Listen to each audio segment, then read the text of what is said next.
गुजरात के मनोनीत सीएम भूपेंद्र पटेल अब से कुछ देर में मुख्यमंत्री पद की शपथ लेने वाले हैं। आज सुबह से कई मंदिरों में गए हैं भूपेंद्र पटेल। नितिन पटेल जैसे नाराज नेता के घर जाकर उनको मनाया भी है। कुछ और बड़े नेताओं के भी घर पर गए हैं भूपेंद्र पटेल शपथ ग्रहण में शामिल होने। अमित शाह अहमदाबाद पहुंच चुके हैं। कुछ राज्यों के मुख्यमंत्री भी पहुंच रहे हैं गुजरात। कुछ ही देर बाद शपथ ग्रहण होगा। 2:20 का समय निर्धारित है इसके लिए, लेकिन चूंकि केवल एक यानी मुख्यमंत्री का शपथ ग्रहण है, इसीलिए समय बहुत ज्यादा लगेगा नहीं। 18 मिनट 25 सेकंड हम नीचे आपको काउंटडाउन भी दे रहे हैं, लेकिन इस काउंटडाउन के समय भी भूपेंद्र पटेल अलग अलग मंदिरों में पहुंच रहे हैं, वहां दर्शन पूजन कर रहे हैं। बाकी जो बीजेपी शासित राज्य हैं वहां के भी मुख्यमंत्रियों के गुजरात पहुंचने की बात है। सबको चौंकाते हुए अचानक भूपेंद्र पटेल के नाम का ऐलान हुआ था। पहली बार के एमएलए जिन्हें यह बड़ी जिम्मेदारी दी गई।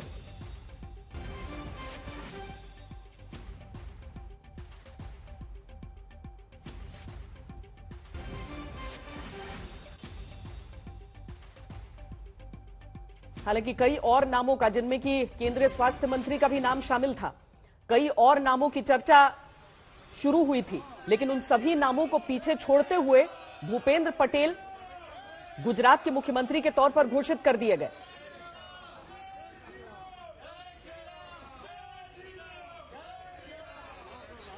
लेकिन आज उन्होंने नितिन पटेल से भी मुलाकात की और उसके बाद जिन तमाम मंदिरों में वो गए हैं दर्शन पूजन करने के लिए, ये सब उन जगहों की तस्वीरें हम आपको दिखा रहे हैं। अहमदाबाद के और गांधीनगर के ये वो तमाम मंदिर, दादा भगवान मंदिर सबसे पहले जिनके परम भक्त कहे जाते हैं, वो हनुमान मंदिर गए अहमदाबाद में, स्वामी नारायण मंदिर गए, साईं बाबा मंदिर भी और जगन्नाथ मंदिर भी अहमदाबाद में। और हर जगह उनका स्वागत जय श्री राम के नारों के साथ हुआ है। गुजरात में आगामी चुनावों से पहले वहां पर विजय रूपाणी का इस्तीफा और भूपेंद्र पटेल का मुख्यमंत्री घोषित किया जाना बहुत सारे राजनीतिक संकेत भी देता है। अब से कुछ देर बाद शपथ ग्रहण का कार्यक्रम होगा और शपथ ग्रहण में जो मेहमान आने वाले हैं उनकी भी तस्वीर देख लीजिए। कर्नाटक के मुख्यमंत्री आएंगे, मध्य प्रदेश के मुख्यमंत्री आएंगे, गोवा के मुख्यमंत्री आएंगे, गृह मंत्री अमित शाह रहेंगे ही वहां पर। चूंकि जिस विधानसभा क्षेत्र से एमएलए हैं पटेल, वहीं से वो दरअसल गांधीनगर लोकसभा क्षेत्र के अधीन ही पड़ता है। बहुत सारी चीजें हैं जो उनके पक्ष में गई हैं। एक अच्छे कुशल प्रशासक माने जाते हैं, नगर निगम की सियासत करते रहे हैं, निगम में स्टैंडिंग कमेटी चेयरमैन रहे हैं भूपेंद्र पटेल। तो भले ही मुख्यमंत्री के तौर पर अचानक, इससे पहले क्योंकि किसी मंत्रिमंडल को उन्होंने नहीं संभाला है, किसी मंत्री पद को उन्होंने नहीं संभाला है, इसीलिए पहली बार के एमएलए और सीएम, बहुत सारी समानताएं आप और भी देख सकते हैं इसमें। लेकिन कड़वा पटेल समुदाय से आते हैं। पटेल समुदाय बीजेपी का पारंपरिक वोटर भी है। पिछले विधानसभा चुनावों से पहले उनकी नाराजगी जाहिर हुई थी और हमने देखा था कि किस तरीके से विधानसभा चुनावों में जीत के लिए भी भारतीय जनता पार्टी को संघर्ष करना पड़ा था। क्या ये उस तरफ एक कदम है या फिर इसके पीछे और भी वजह है? हमारे साथ हमारी संवाददाता गोपी घांगर सीधे गुजरात से जुड़ रही हैं। हमारे साथ वरिष्ठ पत्रकार प्रभु चावला, कंसल्टिंग एडिटर आईटीजी जुड़ रहे हैं। गोपी, अभी और भी मंदिरों में पहुंच रहे हैं या अब शपथ ग्रहण का कार्यक्रम ही बाकी है?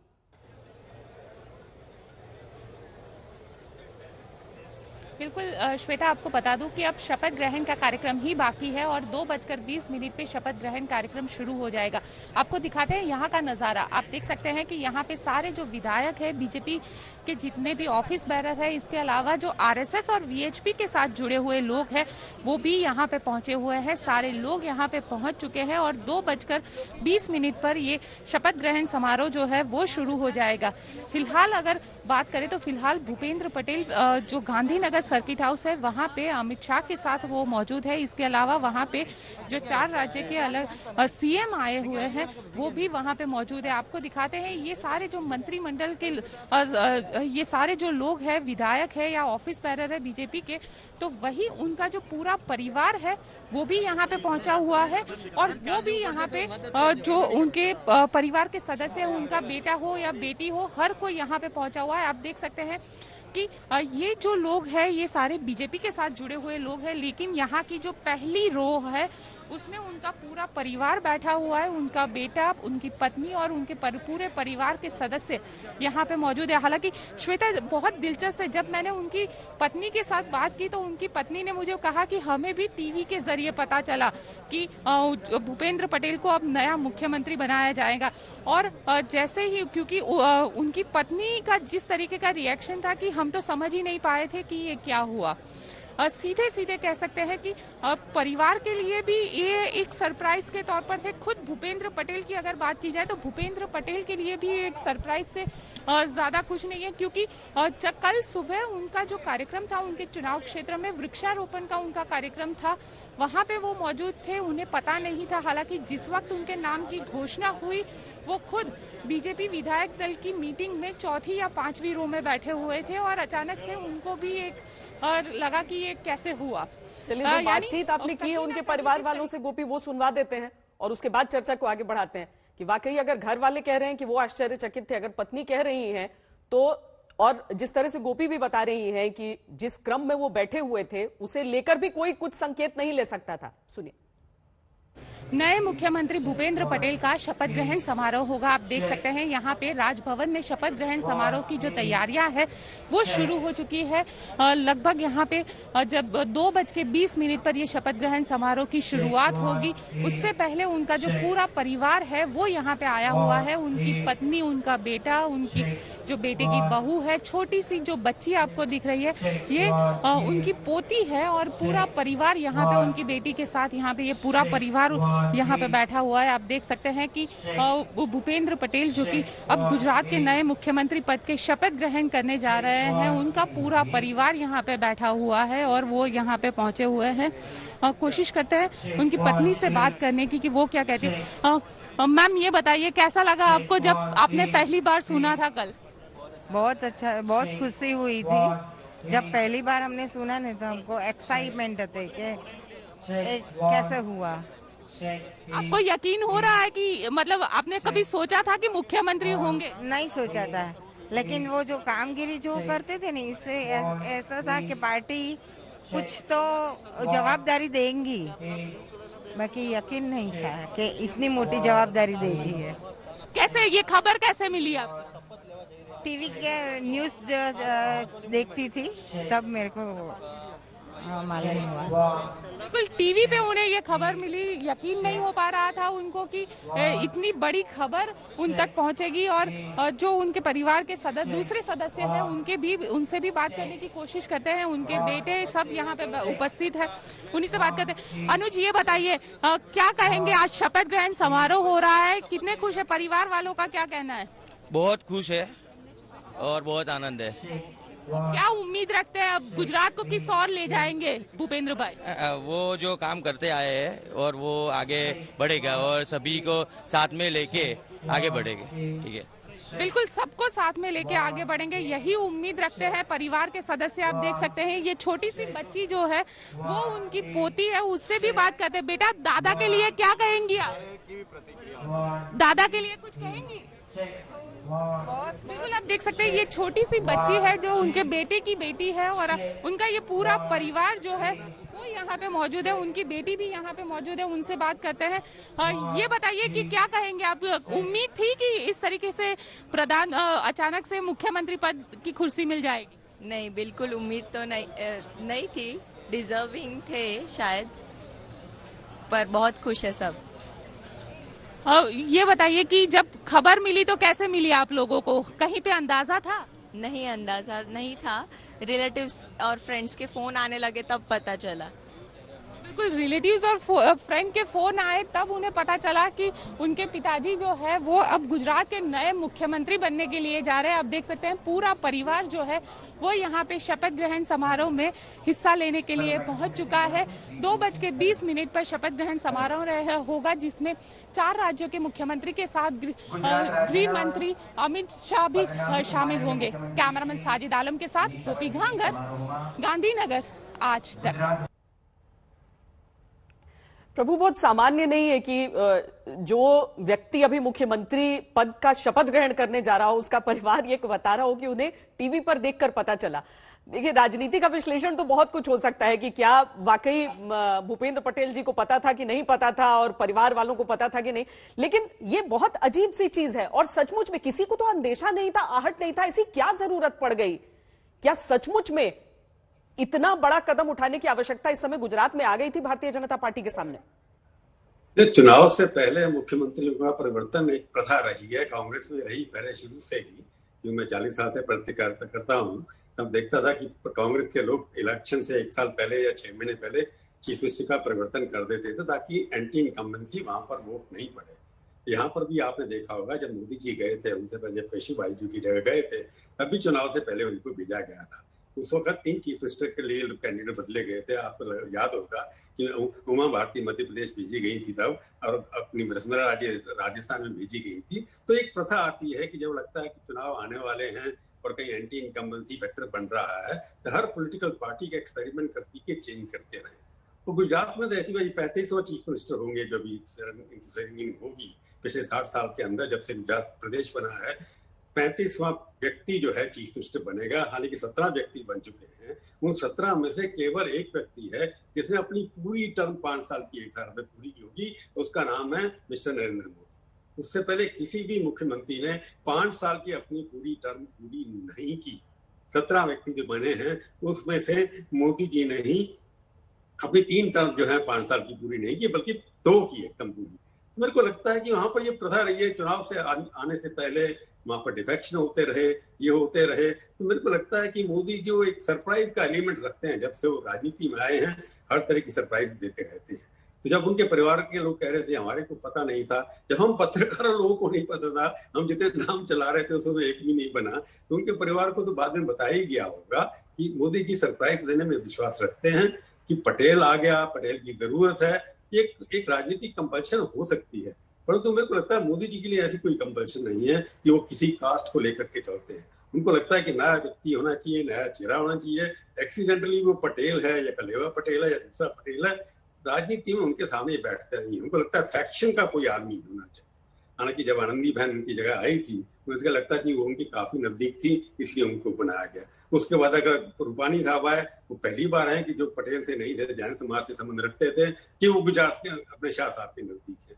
तो इस बार देखिए, डीमोनेटाइजेशन से लेकर के 370 तक जितने भी गवर्नर अपॉइंट किए, जितने मंत्री अपॉइंट किए, IAS, IFS, तो मोदी जी की एक तरीका है कि वो सरप्राइज देते हैं और ऐसे व्यक्ति को चुनते हैं जिसके बारे में लोग सोच भी नहीं सकते। उनका यह है कि वर्कर जो है, जिसको अभी तक किसी ने कुछ नहीं दिया, उसको ही ऐसा एक बार देना चाहिए, नई लीडरशिप खड़ी करनी चाहिए।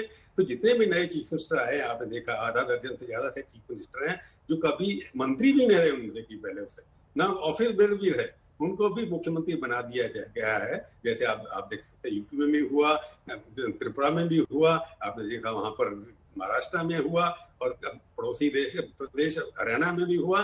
ये सरप्राइज एलिमेंट और नए लोगों को लाना जिनका किसी भी फैक्शन या पुरानी पीढ़ी के साथ संबंध नहीं है, ये मोदी जी की एक राजनीति है। उसी के अनुसार यहाँ पर इनका भूपेंद्र जी का चुनाव किया गया है। उसमें सरप्राइज नहीं है, चुनाव आ रहा है। 5 साल से ऊपर हो गए अपने रूपानी जी के, 2 टर्म में हुए उनके, 1 साल में 1 टर्म में नहीं हुआ।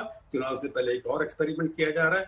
पटेल आ गए, ये जरूरी है, पर मेरे को लगता है कि ये उनकी एक सरप्राइज एलिमेंट है जी। क्योंकि एक दूसरे पटेल की बात चल रही थी, नितिन पटेल, और भूपेंद्र पटेल आज सुबह पहुंचे, डिप्टी सीएम नितिन पटेल के घर गए, उनको मनाया, दोनों गर्मजोशी से मिले, बाहर निकले तो दोनों ने विक्ट्री साइन भी दिखाया। हालांकि कुछ देर बाद नितिन पटेल का दर्द सामने आया, उनकी आंखों से आंसू छलक गए।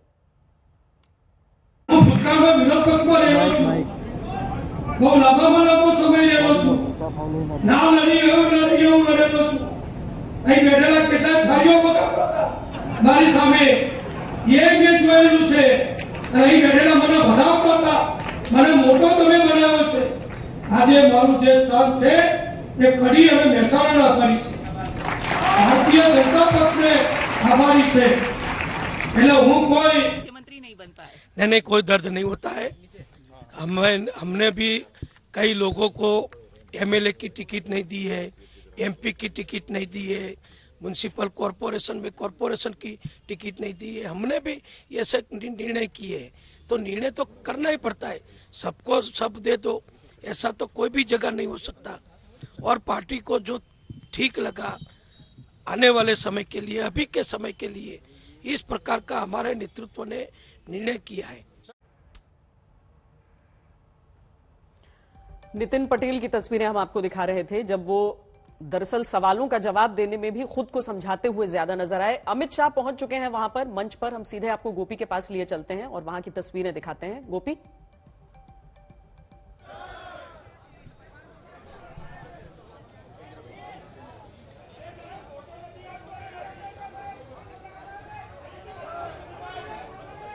गोपी आवाज आ रही है आपको? जी श्वेता, आपका सवाल चलिए, दोहराएंगे? शपथ ग्रहण का समय हो चुका है. 2:17 हो रहे हैं और 3 मिनट बाद यानी 2:20 का समय दिया गया था इसके लिए. परिवार वाले अग्रिम पंक्ति पर बैठे हुए नजर आ रहे हैं. मध्य प्रदेश के मुख्यमंत्री शिवराज सिंह चौहान हों, इसके अलावा गोवा के मुख्यमंत्री, कर्नाटक के मुख्यमंत्री सब वहां पर पहुंचे. अमित शाह भी वहां पहुंच चुके हैं और अब शपथ ग्रहण की शुरुआत वहां पर होने वाली है. लेकिन सबसे बड़ी चीज ये कि अव्वल तो विजय रूपाणी का इस्तीफा आना और उसके बाद जिन नामों पर अटकलें शुरू हुई उन सबको छकाते हुए भूपेंद्र पटेल का मुख्यमंत्री बन जाना.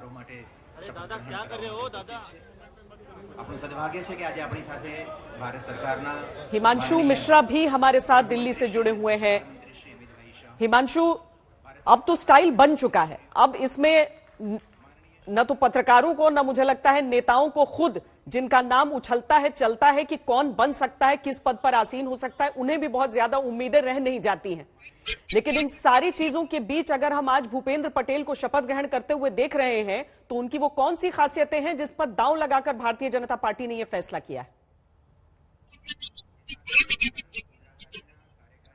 देखिए श्वेता, बिल्कुल ये बात जरूर है कि जो प्रधानमंत्री की कार्य करने की शैली है वो बहुत डिफरेंट है.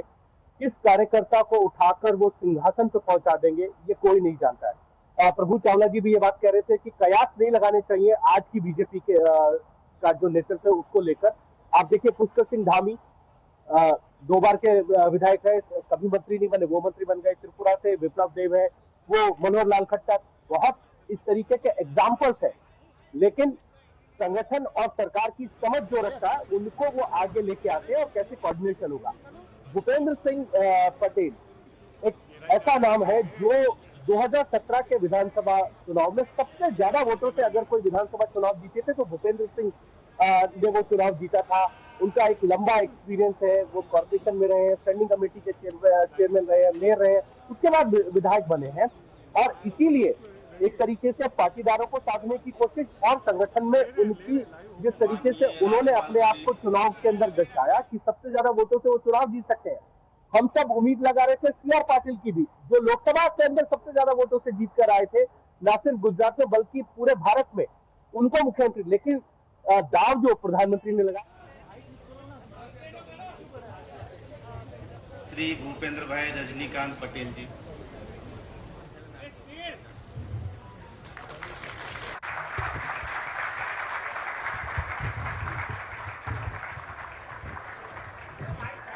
ओ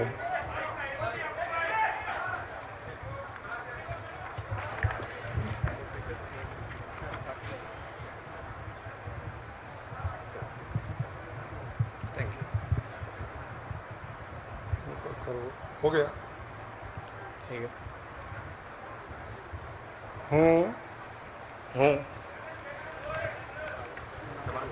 भूपेंद्र भाई रजनीकांत पटेल ईश्वर ने नामे सौगंध लऊं छूं के કાયદાથી સ્થાપિત ભારતના સંવિધાન પ્રત્યે કાયદાથી સ્થાપિત ભારતના સંવિધાન પ્રત્યે હું સાચી શ્રદ્ધા અને નિષ્ઠા ધરાવીશ. સાચી શ્રદ્ધા અને નિષ્ઠા ધરાવીશ. હું ભારતના સાર્વભૌમત્વનું અને અખંડતાનું સમર્થન કરીશ. અને હું ગુજરાત રાજ્યના મુખ્યમંત્રી તરીકેના મારા કર્તવ્યો શ્રદ્ધાપૂર્વક અને અંતઃકરણપૂર્વક બજાવીશ. અને ભય કે પક્ષપાત રાગ કે દ્વેષ વિના તમામ લોકો સાથે સંવિધાન અને કાયદા અનુસાર ન્યાયપૂર્વક વર્તીશ. હું ભૂપેન્દ્રભાઈ રજનીકાંત પટેલ ઈશ્વરના નામે સોગંદ લઉં છું કે હું ગુજરાત રાજ્યના મુખ્યમંત્રી તરીકે જે કોઈ બાબત મારી વિચારણા માટે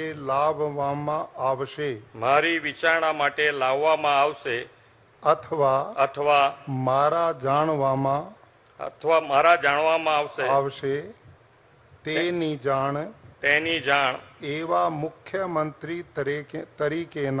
એવા મુખ્યમંત્રી તરીકેના મારા કર્તવ્યોના યોગ્ય પાલન માટે આવશ્યક હોય તે સિવાય પ્રત્યક્ષ કે પરોક્ષ રીતે કોઈ પણ વ્યક્તિ અથવા વ્યક્તિઓને કરીશ નહીં અથવા તેની કે તેમની આગળ તેને પ્રકટ કરીશ નહીં.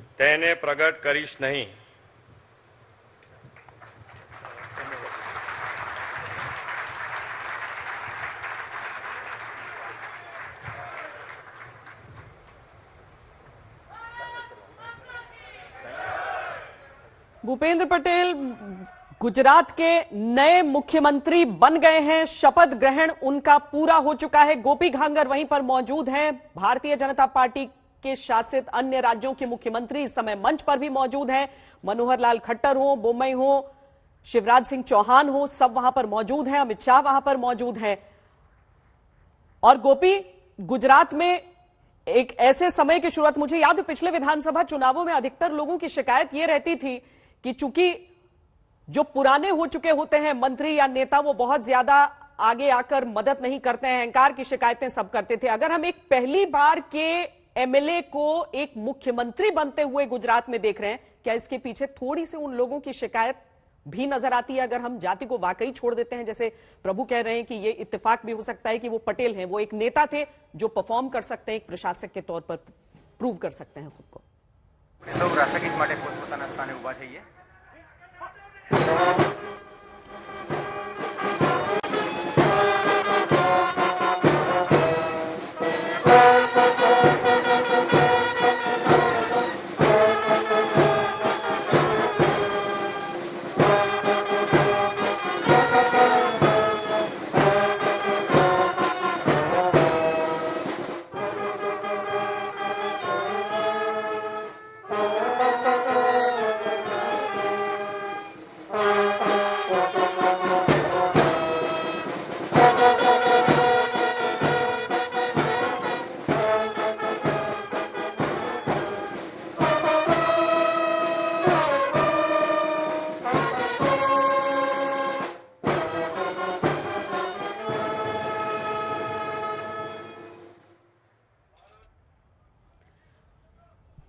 राष्ट्रगान के साथ शपथ ग्रहण समारोह संपन्न हुआ है। भूपेंद्र पटेल गृह मंत्री अमित शाह के साथ और बाकी प्रदेशों के मुख्यमंत्रियों का अभिवादन भी स्वीकार करते हुए इस समय नजर आ रहे हैं। गोपी, आवाज आ रही है आपको? बिल्कुल श्वेता, आपकी आवाज आ रही है। तो अचानक अगर शुक्रवार को यह बातचीत हुई होती गोपी कि गुजरात में इतना बड़ा फेरबदल होने वाला है, तो उनका परिवार क्या किसी को इस बात का अंदेशा नहीं था। आज गुजरात का मुख्यमंत्री बदल चुका है और ये जो सवाल मैं आपसे पूछ रही थी कि पिछले बार के विधानसभा चुनावों में बहुत लोगों की शिकायत ये रहती थी कि भारतीय जनता पार्टी के कई नेता बहुत अहंकार के साथ मिलते हैं और जो स्थानीय लोग हैं उनकी बातें नहीं सुनते। ये एक ऐसा व्यक्ति हमें दिख रहा है जो कभी मंत्री पद पर नहीं बैठा है, पहली बार का एमएलए है, बहुत बड़े मार्जिन से जरूर जीत कर आया है, लेकिन छवि एक प्रशासक की।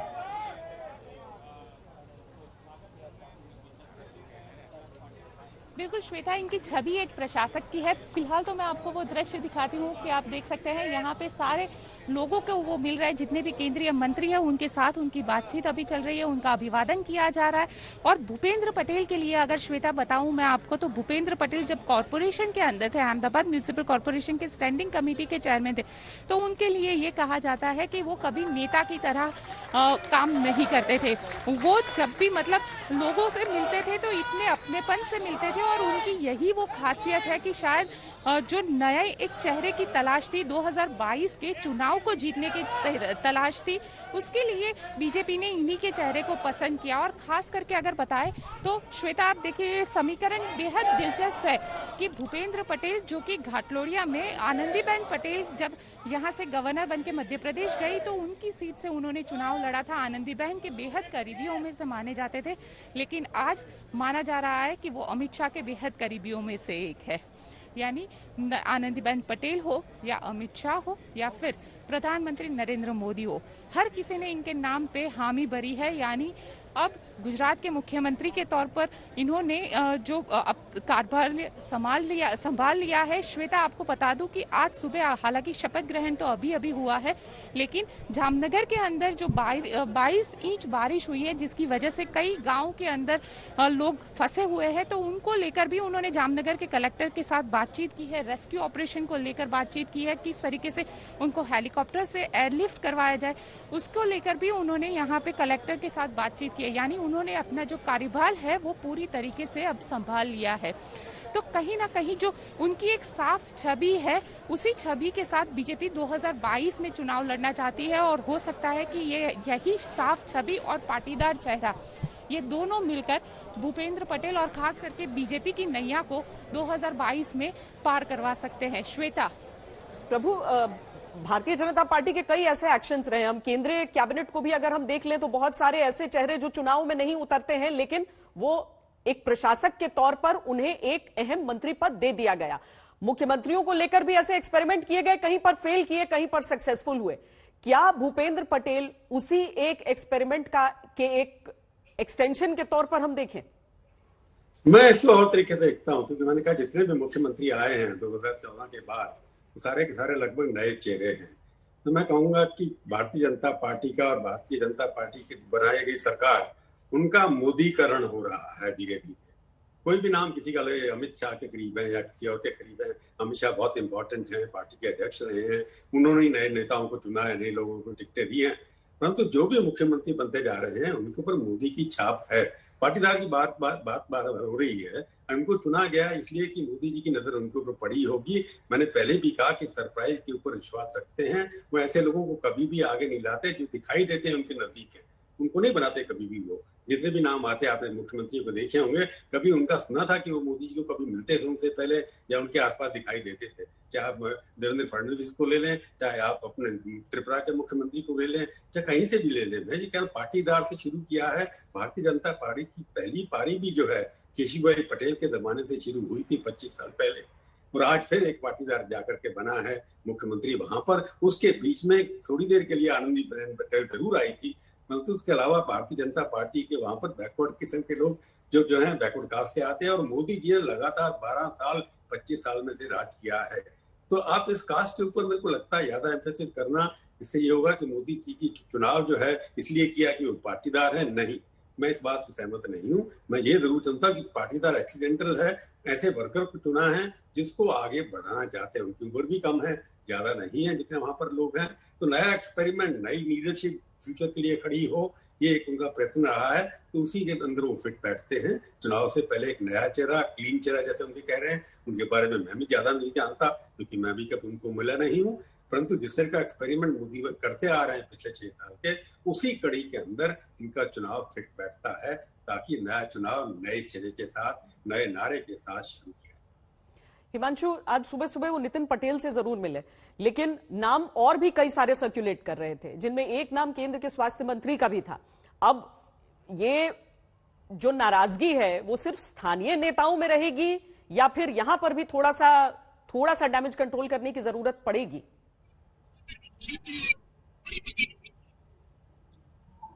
देखिए श्वेता, मुझे नहीं लगता कि किसी की नाराजगी रहेगी, क्योंकि लीडरशिप मजबूत है। जो है कहा जा सकता है कि कोई ऐसा कारण नहीं रहेगा, क्योंकि आप देखिए कि इनको भी प्रमोट किया गया है, मनसुख मांडविया को प्रमोट किया गया है, साथ ही साथ जो है पुरुषोत्तम रूपाला को भी प्रमोट किया गया और 3 नए मंत्री बनाए गए हैं। तो इसीलिए कहा जा सकता है कि इनको किसी तरीके से जो है इनकी नाराजगी नहीं रहेगी। स्थानीय नेताओं की नाराजगी अब देखना यह है कि कैसे दूर की जाएगी, क्योंकि बहुत से नए मंत्री बनाए जाएंगे। अगर नितिन पटेल, क्योंकि पिछले जो हिमांशु, मैं 1 मिनट आपको रोक रही हूं। गोपी के साथ कोई है जी? गोपी,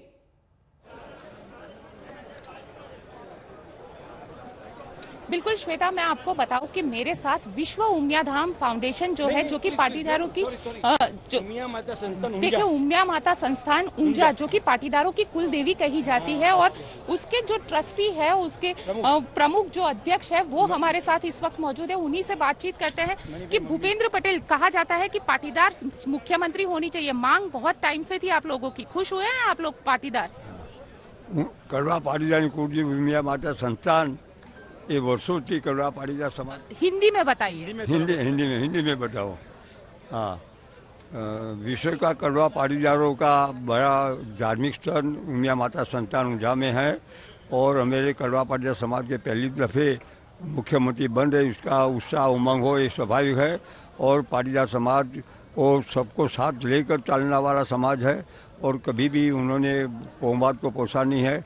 अभी भूपेंद्र भाई भी इसी तरह से सबको साथ लेकर चलेगा और गुजरात की विकास यात्रा है वो सबका साथ लेकर आगे बढ़ेगा और गुजरात की 6.5 करोड़ की जनता अच्छी तरह से आगे बढ़े और सुखी संपन्न बने, ऐसी माँ उमिया उनके आशीर्वाद दे। लेकिन ये बताइए कि 2017 में पाटीदार बीजेपी के साथ नहीं थे, अब क्या 2022 में पाटीदार बीजेपी के साथ होंगे जब उनके मुख्यमंत्री हैं? नहीं, ऐसा तो नहीं है। पॉलिटिकली मतों का विभाजित तो हो सकता है, कभी भी कोई भी पार्टी है वो इसका विभाजित हो रहता है। ऐसी तरह से ऐसा नहीं है पाटीदार समाज भाजपा के साथ नहीं, ऐसा नहीं है। विचार श्रेणी अलग अलग होती है, लेकिन बड़े लोग जो पाटीदार समाज के जो है वो हमेशा हिंदू विचार श्रेणी के साथ रहते हैं, इसी तरह से वो भी पाटीदार समाज काम करते हैं। आप बताइए, क्या पाटीदार अब बीजेपी के साथ रहेंगे? क्योंकि 2017 में तो हमने देखा था कि 99 तक सिमट गई थी बीजेपी। विश्व का कड़वा पाटीदारों का श्रद्धा का केंद्र उमिया माता संस्थान ऊंझा, उसका मैं जनरल सेक्रेटरी हूँ दिलीप भाई नेताजी। आपका जो प्रश्न हुआ, पाटीदार समाज हमेशा, हमारा प्रमुख श्री ने बताया कि वो थोड़ा हिंदू धर्म आधारित धार्मिक भावना से जुड़ा हुआ समाज है। स्वाभाविक रीते देखते हैं कोई भी चुनाव होता है तो पाटीदार समाज हमेशा पॉलिटिकल रीते उनका विचार हिंदू धर्म से जुड़ा हुआ रहता है।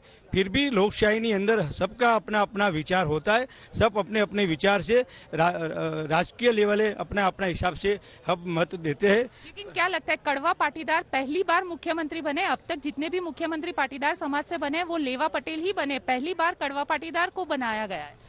हम कड़वा और लेवा में विभाजित नहीं करते हैं, लेकिन पाटीदार समाज का मुख्यमंत्री बना है उसका गौरव है। हमको विशेष गौरव कड़वा पाटीदार समाज का पहली बार मुख्यमंत्री बना है उसका भी विशेष गौरव है। पाटीदार समाज की हमेशा एक ऐतिहासिक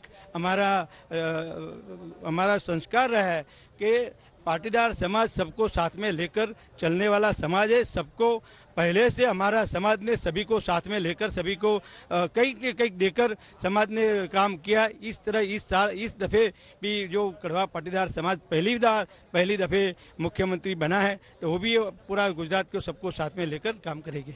बिल्कुल, देखिए पाटीदार समाज के लोग हैं, पाटीदार समाज जिस तरीके से, क्योंकि गुजरात के अंदर कड़वा और लेवा पाटीदार ये दो पाटीदार है, उसमें भी जो भूपेंद्र पटेल है वो कड़वा पाटीदार है और पहली बार कड़वा पाटीदार को मुख्यमंत्री पद दिया गया है। यानी आनंदीबेन पटेल हो या केशुभाई पटेल हो, ये लोग लेवा पटेल कम्युनिटी से आते थे, लेकिन पहली बार कड़वा पाटीदार को बनाया गया है। यानी कहीं ना कहीं पाटीदारों को मनाने, आपको लगता है कि बीजेपी ने पाटीदारों को मनाने की ये पूरी कोशिश की है? वो सब पार्टियां अपना फॉलोअर्स बढ़ाने के लिए काम करते हैं।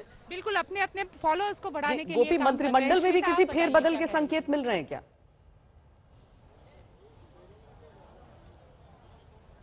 बिल्कुल श्वेता, आपको बता दूं कि मंत्रिमंडल में भी फेरबदल होंगे। जो हमारे पास जानकारी हमारे सूत्रों से आ रही है वो यही है कि कैबिनेट में बदलाव होना निश्चित है।